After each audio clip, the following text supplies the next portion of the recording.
Hey, what's up, you guys? It's your boy, the Kryptonian Saiyan here, bringing you a review for One Piece, Chapter 31. And I'm going to just start off with what I feel is the biggest thing in this chapter, right? And that's Kaya. Now, in the last chapter review, I said that I really felt like Kaya needed to be there for to confront Kuro, to see Usopp at least stand up to Kuro, and that she needed to be in the vicinity because I felt like we needed that to justify the payoff for this arc, or at least for Kuro's portion of this arc. And it really looks like that's what we're getting, because we get to see just how entrenched Kuro is in Kaya's mind, because she's having nightmares of Usopp that are in direct contrast to how Usopp has presented himself to her. You know, she sees him with a pirate blade, and it looks like he's trying to attack her with it. Very nice, very nice. Like, psychologically, to see that play out, that was very nice, and it's a great break away from the action, because the last chapter left off with a cliffhanger because we were expecting to see the Nyaban Brothers, and this chapter started off and that wasn't the case. Very nice to take a break from that. It slowed down the pacing a little bit, but it increased the character development, so that's a huge plus. Now, the other thing about this is Kaya, when she's coughing, she's shaking, and just the symbolism behind that, it shows that she's torn and something isn't sitting right with her, right? And it really just sets up for a very beautiful panel going forward, which, you know, I'm going to address in a second. But that's when she sees Mary, and Mary isn't dead. Now, I'm a little disappointed, but I understand that for plot reasons, Mary needed to, you know, live so she could say, hey, Kuro is, you know, the butler's really Kuro. You can't trust him. He's going to assassinate the villagers, and he's got pirates coming. And that's when she puts a huge burden on Kaya. She says, hey, if you give your estate and your treasure up to him, he'll leave the villagers alone. And Mary gives this beautiful speech about how they turned away Usopp, and Usopp was trying to protect the village.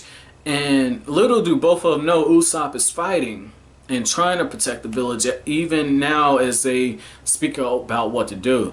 And that comes to the panel I was talking about, right? The symbolism behind that, there's very great writing going on right here. I'm going to break it down for you. Now, we see Kaya.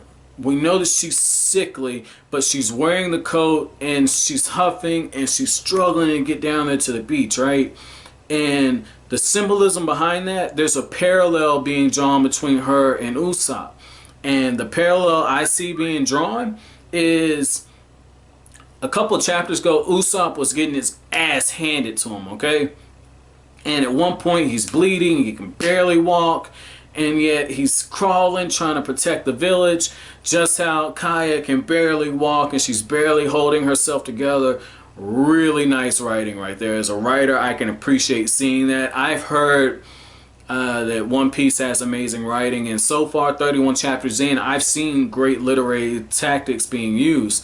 And that just goes to show, like, if Oda wanted to sit down and write a novel, he could probably do it. If not write out the scenes, at least provide a great, you know, framework for somebody else to write, kind of how Kishimoto and Akira Toriyama did for the movies and for the spin-off novels. So really nice. Now, the other thing about this chapter, moving on from that, is I got to see some of the 48 laws of power being displayed here. There's two laws in particular, right? There's use the surrender tactic, and damn it, let me read it exactly as is. Use the surrender tactic, transform weakness into power, and then there's play a sucker to catch a sucker, right? And the thing about that is this, right?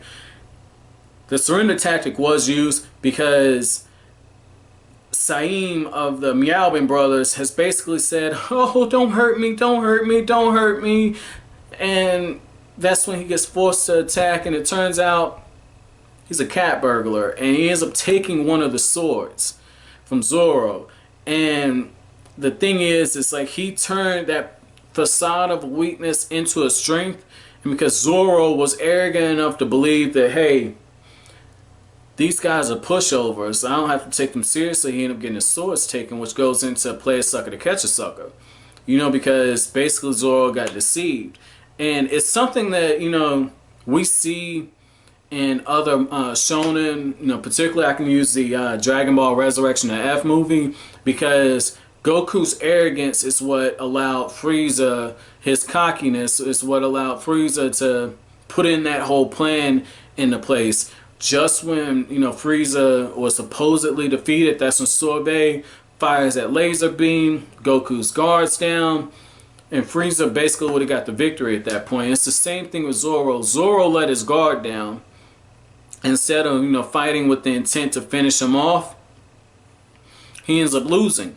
And because of that, he ends up losing his swords. And that's why I said he ends up losing, because I don't know which swords got taken, but it would be a hell of a twist if one of the swords that got taken was the sword that the girl he was training with, the girl that was the reason why he is pushing himself to become the greatest swordsman ever, was the blade that got taken. That would be really nice writing right there, because it would put more at stake for Zoro. But that's how the chapter ends off. So my chapter question for you guys is going to be this: what impressed you more? Was it Zoro getting his swords taken, or were you like me?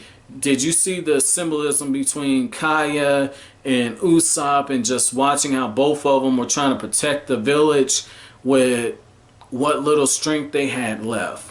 Like, for me, that's what resonated most for me.